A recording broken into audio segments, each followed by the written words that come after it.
യാത്രക്കാർക്ക് പ്രയോജനമില്ലാതെ ആലപ്പുഴയിലുമുണ്ട് ഒരു Haripad KSRTC bus stand. Bus നിർത്തുന്ന സ്ഥലത്തു നിന്നും ഒരുപാട് ദൂരെയാണ് പുതിയ KSRTC കെട്ടിടം.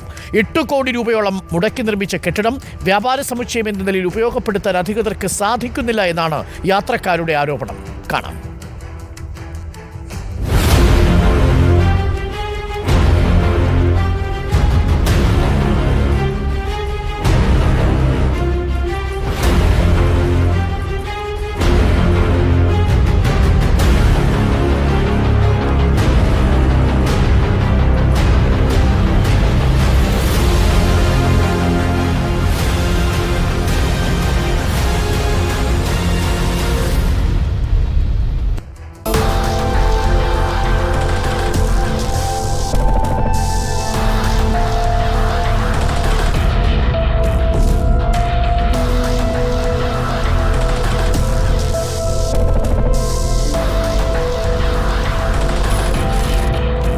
ദേശീയപാതയോട് ചേർന്ന് നിൽക്കുന്ന ആലപ്പുഴ ജില്ലയിലെ KSRTC സ്റ്റാൻഡാണ് ഹരിപ്പാട്.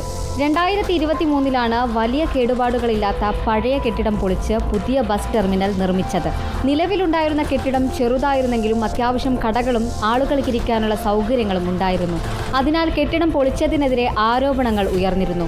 ബസ് നിർത്തുന്ന സ്ഥലത്തു നിന്നും ഒരുപാട് ദൂരെയാണ് പുതുതായി ഉണ്ടാക്കിയ KSRTC കെട്ടിടം. 8 കോടി രൂപയോളം മുടക്കി നിർമ്മിച്ച ഈ കെട്ടിടം വ്യാപാര സമുച്ചയം എന്ന നിലയിൽ ഉപയോഗപ്പെടുത്താൻ അധികൃതർക്ക് സാധിക്കുന്നില്ലെന്നാണ് നാട്ടുകാരുടെ ആരോപണം. ബസ് കാത്തു നിൽക്കുന്ന സ്ഥലത്തു നിന്നും 100 മീറ്ററോളം അകലെയുള്ള വ്യാപാര സമുച്ചയത്തിൽ കച്ചവടം കിട്ടാത്തതും വൻതുക അഡ്വാൻസായി നിശ്ചയിച്ചതും കാരണം ആരും ടെൻഡറിൽ പങ്കെടുക്കാതായി. ഉദ്ഘാടനം കഴിഞ്ഞ് 1 വർഷം പിന്നിട്ടിട്ടും കാനറ ബാങ്കിന്റെ ഒരു ശാഖ മാത്രമാണ് ഈ കെട്ടിടത്തിൽ ഇപ്പോഴും പ്രവർത്തിക്കുന്നത്. പുതിയ ടോയ്ലറ്റ് സംവിധാനങ്ങൾ ഉൾപ്പെടെയായിരുന്നു കെട്ടിടം. എന്നാൽ ഇപ്പോൾ ഇത് സാമൂഹ്യവിരുദ്ധരുടെ കേന്ദ്രമായി മാറി. ഇത് യാത്രക്കാർക്ക് സുരക്ഷിതമല്ല, അവർക്ക് കാത്തിരിപ്പിന് പര്യാപ്തമല്ല, കച്ചവടക്കാർക്ക് ഉപയോഗപ്രദമല്ല. 8 കോടി രൂപയിലധികം വരുന്ന തുക പൊതുഖജനാവിലേത് കൊള്ളയടിക്കപ്പെട്ടു. അവിടെ ഇരിക്കാനായിട്ട് നേരത്തെ കസേരകൾ പോലും ഇല്ലായിരുന്നു. ഈ കസേരകൾ തന്നെ ഇവിടെയുള്ള വ്യാപാരി സമൂഹമാണ് സ്പോൺസർ ചെയ്തതാണ് ഇപ്പോൾ ജനങ്ങൾക്ക് ഇരിക്കാനുള്ള ഒരു സൗകര്യമെങ്കിലും ഉണ്ടായത്. യാത്രക്കാർക്ക് ഇരിക്കാനായി സന്നദ്ധ സംഘടനകൾ ഒരുക്കിയ കുറച്ച് കസേരകളല്ലാതെ സർക്കാർ ഒരു സൗകര്യവും ഹരിപ്പാട് KSRTC സ്റ്റാൻഡിൽ ഒരുക്കിയിട്ടില്ല. ശുചിമുറി സൗകര്യം പോലും യാത്രക്കാർക്ക് പ്രയോജനമാകും വിധം ഇവിടെയില്ല. വാഹനങ്ങൾ കടന്നു പോകുന്ന റോഡുകളെല്ലാം പൊട്ടിപ്പൊളിഞ്ഞു കിടക്കുന്നു. ഇത്തരം പ്രശ്നങ്ങൾ കാരണം യാത്രക്കാർ വലിയ ദുരിതത്തിലാണ്. ഇവിടെ നിർമ്മാണത്തിന്റെ അപാകത ചൂണ്ടിക്കാട്ടി എഞ്ചിനീയർക്കെതിരെ നടപടിയും സ്വീകരിച്ചിട്ടുണ്ട്.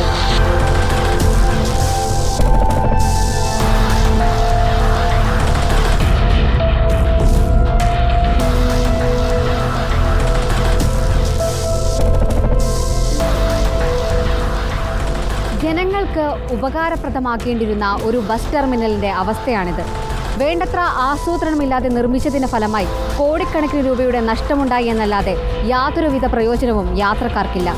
Video journalist S. സജിത്തിനൊപ്പം reporter Anjali Sreejitharaj, in reporter, Alappuzha. നോക്കൂ, കാസർഗോഡ് അതേ കഥയാണ് ഹരിപ്പാടുകാർക്കും പറയാനുള്ളത്. കാസർഗോഡ് കഴിഞ്ഞ 12 വർഷമായി ഒരു ഷോപ്പിംഗ് കോംപ്ലക്സ് നിർമ്മിച്ചു. അതിൽ ഷട്ടറുകളെല്ലാം താന്നു തന്നെ കിടക്കുന്നു. മുകളിലത്തെ നിലയിൽ ഒരൊറ്റ കട പോലും വാടകയ്ക്ക് പോയിട്ടില്ല. ആരുടെ പണം? സാധാരണക്കാരൻ്റെ നികുതി പണം. ഇപ്പോൾ രണ്ടാമത്തെ കഥ നമ്മൾ കണ്ടു. ഹരിപ്പാട് സ്ഥലത്തു നിന്നും ബസ് നിർത്തുന്ന സ്ഥലത്തു നിന്നും മാറിയുള്ള പുതിയ ഷോപ്പിംഗ് കോംപ്ലക്സ് ബസ് സ്റ്റാൻഡ്. ആ ഷോപ്പിംഗ് കോംപ്ലക്സിലും ഒരൊറ്റ കാനറ ബാങ്കിൻ്റെ ശാഖയല്ലാതെ മറ്റൊന്നും പ്രവർത്തിക്കുന്നില്ല. ശുചിമുറികളും ഷട്ടറിട്ട കെട്ടിടങ്ങളുമെല്ലാം സാമൂഹ്യ വിരുദ്ധരുടെ കേന്ദ്രങ്ങളായി. ചെലവെത്രയാണെന്നറിയാമോ? 8 കോടി. 12 കോടി മുടക്കി ഒരു കെട്ടിടം നിർമ്മിക്കുന്നു, 8 കോടി നിർമ്മിച്ച മറ്റൊരു കെട്ടിടം നിർമ്മിക്കുന്നു. ഇത് രണ്ടും ഷോപ്പിംഗ് കോംപ്ലക്സായിട്ട് ഉപയോഗിക്കാൻ പറ്റാത്ത രീതിയിൽ തുരുമ്പെടുത്ത് നശിക്കുന്നു. ആരുടെ പണം? നമ്മുടെ പണം, നമ്മുടെ നികുതി പണം. കോഴിക്കോട് നമ്മൾ കണ്ട കാഴ്ച എന്താ? കോഴിക്കോട് 75 കോടിയുടെ ചിലവിൽ തുടങ്ങി 90 കോടിയിൽ നിർമ്മാണം അവസാനിപ്പിച്ച ഒരു കെട്ടിടം പിന്നീട് കണ്ടെത്തി കെട്ടിടത്തിന് ബലക്ഷയമുണ്ടെന്ന്. അങ്ങനെ 32 ലക്ഷം രൂപയ്ക്ക് വാടകയ്ക്ക് കൊടുക്കാമെന്ന് കരുതി ആദ്യം 50 ലക്ഷം, പിന്നീട് 32 ലക്ഷം. ഇപ്പോൾ അവിടെയും കച്ചവടം കുറവ്. KSRTC ബസ്സിന് പോലും ബസ് സ്റ്റാൻഡിനുള്ളിലേക്ക് കടക്കാൻ കഴിയാത്ത എഞ്ചിനീയറിംഗ് സാങ്കേതിക വിദ്യ. പെയ്യുന്ന മഴയെല്ലാം ഉള്ളിൽ തന്നെ എത്തുന്ന വാട്ടർ ഫൗണ്ടൻ. ഇതൊക്കെയാണ് കോഴിക്കോട് നമ്മൾ കണ്ടത്. കോഴിക്കോട് KSRTCയുടെ കെട്ടിടം ഒന്നും മാത്രം മതി എന്താണ് കേരളത്തിൽ പൊതുമേഖലാ സ്ഥാപനങ്ങളിൽ നടക്കുന്നത് എന്നതിൻ്റെ നേർചിത്രമായി മനസ്സിലാക്കാൻ. ഇനി ആലപ്പുഴ KSRTC സ്റ്റാൻഡിലേക്കൊന്ന് വരണം. അവിടെ മുഹമ്മദ് ജസീം നമുക്കൊപ്പമുണ്ട്. കാലപ്പഴക്കമുള്ള കെട്ടിടത്തിലെ ചോർച്ചയും യാത്രക്കാർക്ക് മതിയായ ഇരിപ്പിടമില്ലായ്മയും യാത്രക്കാരെ വലയ്ക്കുന്നു. ദീർഘദൂര ബസ്സുകൾ നിർത്തിയിടാൻ ഒരു സൗകര്യവും ആലപ്പുഴയിലില്ല. കിഴക്കിന്റെ വെന്നീസ് എന്നാണ് പേര്. മാത്രവുമല്ല, ഒരുപാട് വിനോദസഞ്ചാരികൾ എത്തുന്ന സ്ഥലം. ദീർഘദൂര ബസ് കാത്തു നിൽക്കുന്നവർക്കും ഏറെ പ്രയാസമുണ്ട്. KSRTCയുടെ ബസ് സ്റ്റാൻഡ് നവീകരണ പദ്ധതി ഇവിടെയും മറ്റെല്ലാ ഇടങ്ങളെയും പോലെ അവതാളത്തിലുമാണ്. മുഹമ്മദ് ജസീം നമുക്കൊപ്പം ചേരുന്നു. ജസീം, എനിക്ക് തോന്നുന്നു ആലപ്പുഴയിൽ ഏറ്റവും കൂടുതൽ ടൂറിസ്റ്റുകൾ എത്തുന്ന കേന്ദ്രങ്ങളിലൊന്നാണ്. ആ ആലപ്പുഴയുടെ അവസ്ഥ എത്ര ദയനീയമാണ്?